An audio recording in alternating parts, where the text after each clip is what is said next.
Hey everyone, this is PrinceWatercress, and welcome back to Let's Play Dragon Fighter for the Nintendo Entertainment System.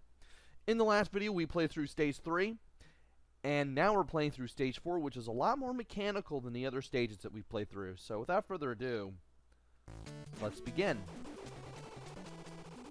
Now these guys here, really easy to take out with the homing shot. You can even avoid their shots pretty easily, too, because they do move in on what your current position is, and, well, sometimes you can get a ring out of them, or a power-up. When you meet these two, just keep going right. Just let the one that's on the left, I want to say right, no, it's the one on the left. Let that one continue to chase after you.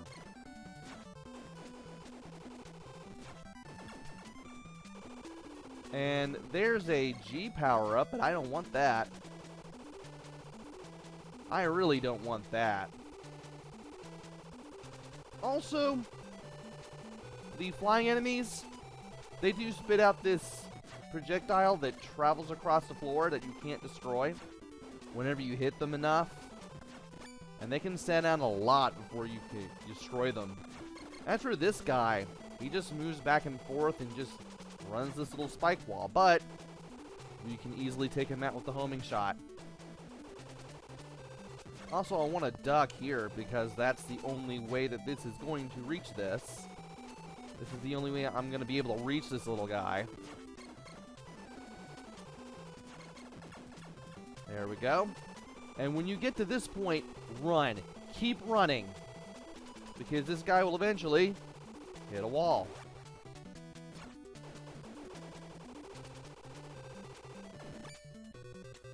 I could destroy him, but I'm not going to. As for this part, just watch for the little blades that travel across the floor.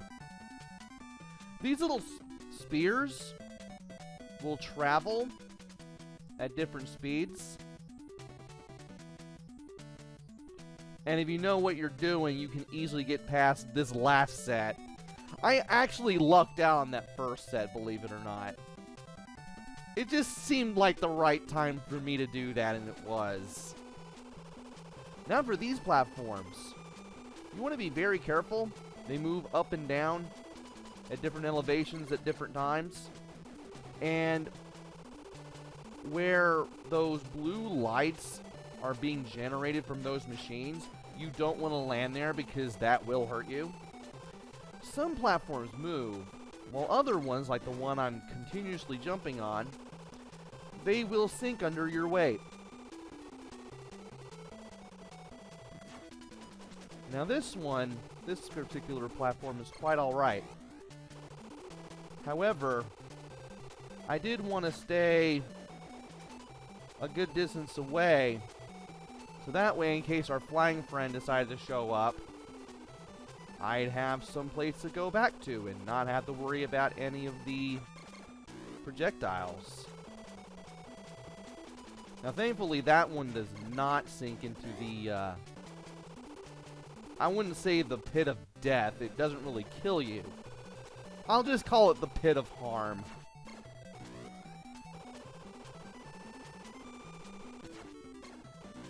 Yeah, I'm just gonna fight this thing from a distance, because apparently he wants to come back.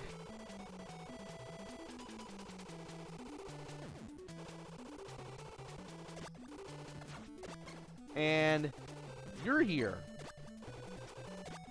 Well, it's a good thing I have a homing shot. That way I can destroy you. That's the only time that guy appears in this section.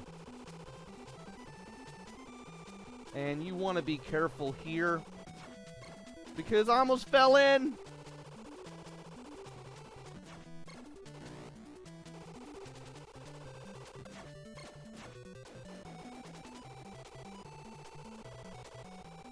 And I doubt he's going to come back.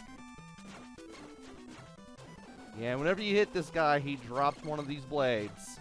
But if you can hit him multiple times, that's not much of a problem. These pots They switch between the ceiling and the floor. And they also shoot a 5-way shot, which makes them a little annoying to deal with. I found some health. Let's make sure we keep the health. I didn't keep all the health. And there's a dragon head right there. That actually gave me a little bit of dragon energy. Probably not as much as I would have liked, but oh well.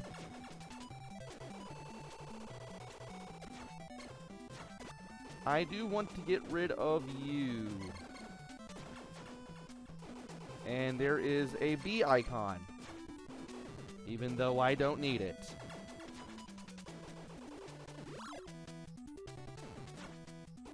That gave me a little bit of invincibility there.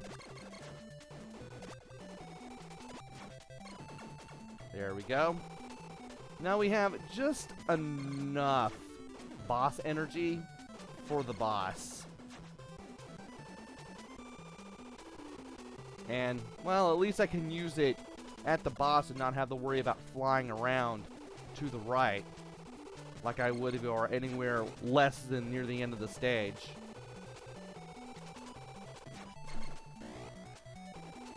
And yet, whenever you hear that sound, you know a blade dropped. And there's 2 of you now.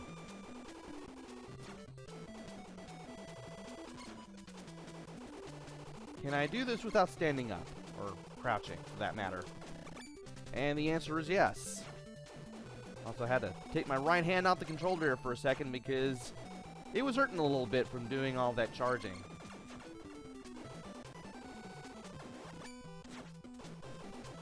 I'm probably holding on to the button a little harder than I should.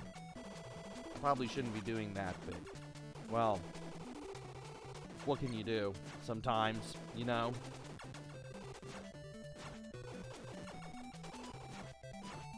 And I'm gonna wait for you to go to the ceiling again. Oh my gosh, you gotta be kidding me.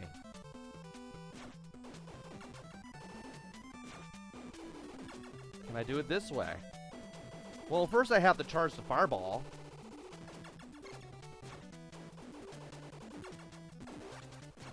Oh my. What if I jump? Well, that didn't work either.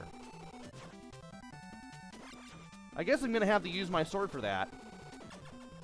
Much as I didn't want to.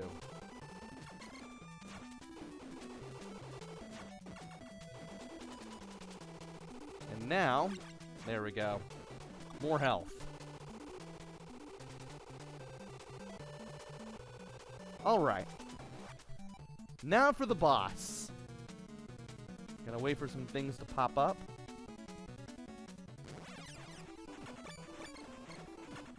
And for this particular part, I want to take out all of the projectiles. Once I do, this thing will open its eye. Now, I only have enough for the first salvo. And that was still better than nothing. I still want to be careful how I do anything and just how these things move around. And I am not being careful. Come on.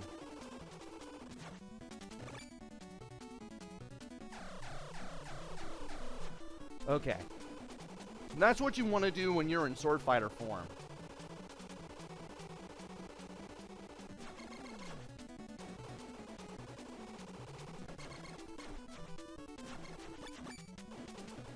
And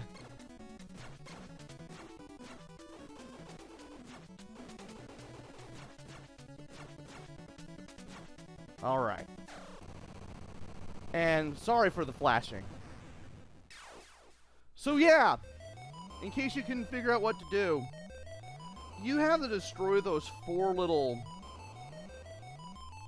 circular things that fly around before the boss that is in the center of the room comes down, opens its eye, and then drags all of the destroyed eyelets, I guess you could call them that, to the center.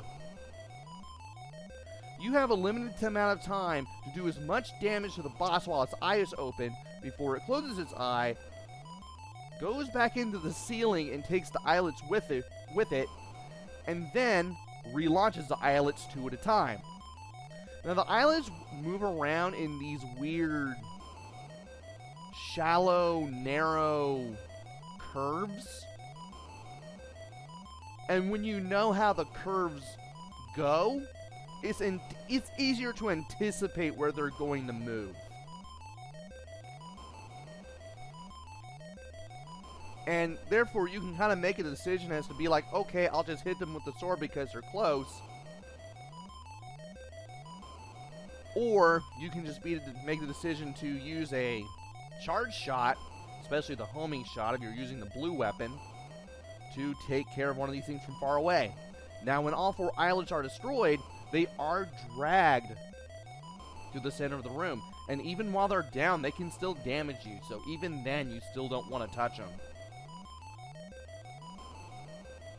But thankfully, I managed to save a good amount of my health, and now our health and our dragon meter are at the same length. And we are now continuing on to stage 5. And yeah, this looks foreboding. Join me next time for stage 5 of Dragon Fighter. Until then, this is PrinceWatercress. Take care, stay safe, and thanks for watching!